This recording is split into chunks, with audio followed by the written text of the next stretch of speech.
Guys ನಾನಿಲ್ಲಿ mutton chops ತೊಗೊಂಡಿದ್ದೀನಿ ಒಂದು 3/4 kg ನೀಟಾಗಿ ವಾಶ್ ಮಾಡಿ ಇಟ್ಕೊಂಡಿದ್ದೀನಿ. ಮತ್ತು ಬೇರೆ ಏನೇನು ಐಟಮ್ ಬೇಕು ಮಸಾಲೆಗೆ ಬನ್ನಿ ನೋಡೋಣ. ಸ್ವಲ್ಪ ಪುದೀನ, ಈರುಳ್ಳಿ, ಚಕ್ಕೆ, ಲವಂಗ, ಮೆಣಸು, ಸ್ವಲ್ಪ ಗೋಡಂಬಿ, ಒಂದು ಇಲಾಚಿ, ಹಸಿಮೆಣಸಿನ್ಕಾಯಿ, ಬೆಳ್ಳುಳ್ಳಿ ಮತ್ತು ಕೊತ್ತಂಬರಿ, ಸ್ವಲ್ಪ ತೆಂಗಿನಕಾಯಿ. ಪ್ಯಾನ್ಗೆ ಸ್ವಲ್ಪ ಎಣ್ಣೆ ಹಾಕ್ಕೊಳ್ಳಿ. ಎಣ್ಣೆ ಕಾಯ್ದಿದ ತಕ್ಷಣ ಚಕ್ಕೆ, ಲವಂಗ, ಮೆಣಸು, ಶುಂಠಿ, ಬೆಳ್ಳುಳ್ಳಿ, ಹಸಿಮೆಣಸಿನ್ಕಾಯಿ ಹಾಕ್ಕೊಂಡು ಫ್ರೈ ಮಾಡ್ಕೊಳ್ಳಿ. ಹಾಗೆ ಈರುಳ್ಳಿ, ಗೋಡಂಬಿ, ಹಾಗೆ ಒಂದು ಟೊಮೊಟೊನೂ ಹಾಕ್ಕೊಳ್ಳಿ. ಚೆನ್ನಾಗಿ ಫ್ರೈ ಮಾಡ್ಕೊಳ್ಳಿ. ಪುದೀನ, ಕೊತ್ತಂಬರಿ, ಒಂಚೂರು ತುರಿದಿರೋಂಥ ತೆಂಗಿನಕಾಯಿನೂ ಹಾಕ್ಕೊಳ್ಳಿ.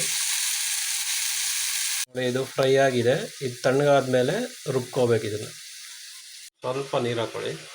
ಪೇಸ್ಟ್ ಥರ ಮಾಡ್ಕೊಳ್ಳಿ, ಗ್ರೈಂಡ್ ಮಾಡ್ಕೊಳ್ಳಿ. ನೀವು ಕುಕ್ಕರ್ ತೊಗೊಂಡು ಮಟನ್ ಫ್ರೈ ಮಾಡ್ಕೊಳ್ಳೋಕ್ಕೆ ಸ್ವಲ್ಪ ಎಣ್ಣೆ ಹಾಕ್ಕೊಳ್ಳಿ.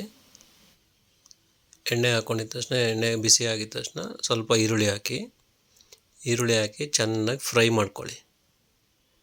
ಫ್ರೈ ಮಾಡ್ಕೋತಾ ಇದ್ದಂಗೆ ಮನೇಲೇ ಮಾಡಿರೋಂಥ ಶುಂಠಿ ಬೆಳ್ಳುಳ್ಳಿ ಪೇಸ್ಟ್ 1-1.5 ಸ್ಪೂನು ಹಾಕಿ.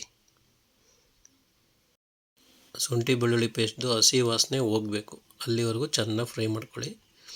ಹಾಗೆ ಸ್ವಲ್ಪ ಅರಿಶಿನ ಪುಡಿನೂ ಹಾಕ್ಕೊಂಡು ಚೆನ್ನಾಗಿ ಮಿಕ್ಸ್ ಮಾಡ್ಕೊಳ್ಳಿ. ಮಿಕ್ಸ್ ಮಾಡ್ಕೋತಾ ಇದ್ದಂಗೆ ನಾವು ತೊಳೆದು ಇಟ್ಕೊಂಡಿರೋಂಥ ಚಾಪ್ಸ್ ಅಂದರೆ ಸ್ಲೈಸಾಗಿ ಕಟ್ ಮಾಡಿಸ್ಕೊಳ್ಳಿ. ತುಂಬ ಚೆನ್ನಾಗಿರುತ್ತೆ. ಕಟ್ ಮಾಡ್ಕೊಂಡು ಹಾಕ್ಕೊಳ್ಳಿ. ಮಟನ್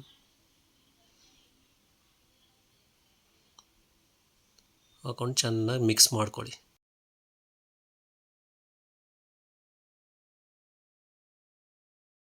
ಸ್ವಲ್ಪ ಉಪ್ಪು ಹಾಕ್ಕೊಳ್ಳಿ.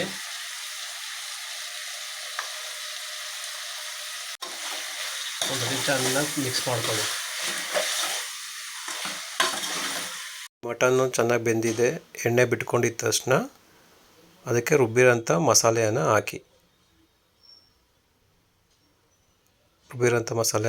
ಚೆನ್ನಾಗಿ ಒಂದು ಸತಿ ಮಿಕ್ಸ್ ಮಾಡ್ಕೊಳ್ಳಿ. ಹಾಗೆ ಆ ಜಾರ್ಗೆ ಸ್ವಲ್ಪ ನೀರು ಹಾಕ್ಕೊಂಡು ಅದನ್ನು ಹಾಕಿ ಚೆನ್ನಾಗಿ ಮಿಕ್ಸ್ ಮಾಡ್ಕೊಳ್ಳಿ. ಗೈಸ್ ಇದು ಸ್ವಲ್ಪ ಗ್ರೇವಿ ಥರ ಬರುತ್ತೆ, ಸೂಪರಾಗಿರುತ್ತೆ ಮಾತ್ರ.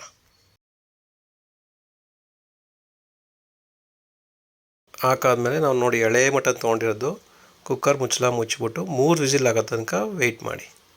3-4 ಮಟನ್ ಮೇಲೆ ಡಿಪೆಂಡು.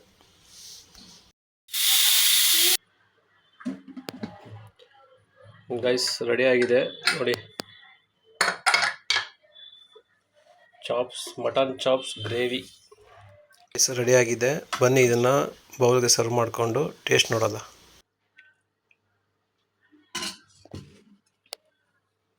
ಫ್ರೆಂಡ್ಸ್, ಟೇಸ್ಟ್ ಮಾತ್ರ ಸೂಪರಾಗಿ ಬಂದಿದೆ. ನೀವು ಒಂದು ಸತಿ ಟ್ರೈ ಮಾಡಿ ನಮಗೆ ಹೆಂಗಿದೆ ಅಂತ ನಮ್ಗೆ ತಿಳಿಸ್ಬೇಕು.